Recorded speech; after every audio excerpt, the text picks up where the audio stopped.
Hello everyone, welcome back to the channel. Today I'm going to be looking to continue off the first video that I did on rugby tips based on the position you play, and in this video we're going to be looking at the hooker position in the front row.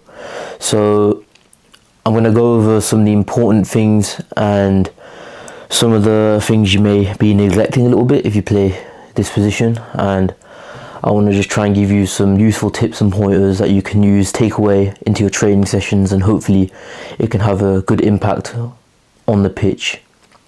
So let's start off with the role of the hooker and what they are expected to bring to a side on the pitch.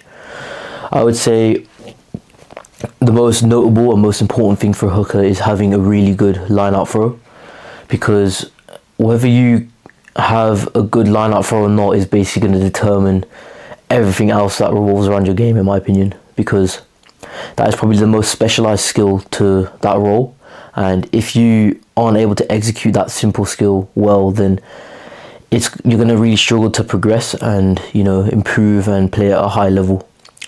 So with that being said, I definitely recommend working on your hooker throwing, making sure that you're getting a lot of repetitions in, whether, you know, at the end or the start of a training session, go away and just do some repetitions, you know, keep practicing, working on your accuracy.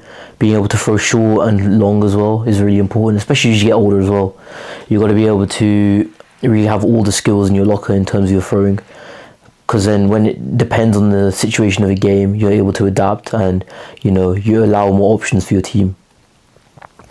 So once you've understood and nailed your hooking throwing, I'd say the next thing is looking at your scrimmaging work. Obviously, as you get older, developing through the age grades, you start getting a lot more competitive with your scrimmaging, and obviously being able to hook the ball back in the scrum effectively while still being able to push is important. I'd say try and do a lot of work in training around the scrum. I know it's hard, it's very hard to do a lot of live scrimmaging within training, especially as a junior going into like age level or adult rugby, but where you can try and do it. And I'd say just focus on the basics of really trying to get a good brace foot and then being able to hook the ball back. I think as well within the scrums as well, you want to be a good communicator, letting the boys know when the ball's in, and also being able to take command in terms of a defensive scrum, and when it's time for you guys to kind of attack and put the pressure on the other team, but also when to, you know, just keep a good solid base and look to fire out of the scrum and set up a defensive piece.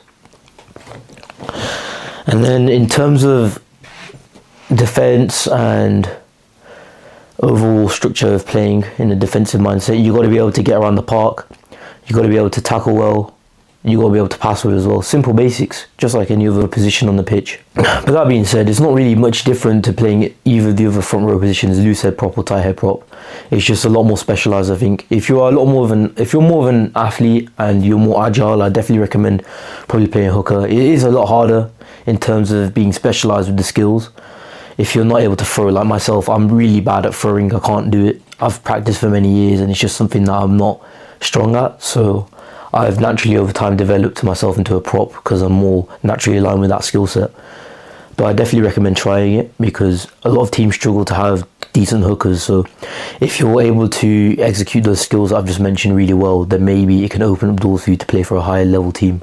Apart from that, I'd say just have good general fitness as well, because if you look at players like Dan Sheehan, for example, he's always on the wing, he's always scoring tries because of his ability to have good agility, good footwork and good game awareness as well, knowing where the space is and being able to execute at the clinical times.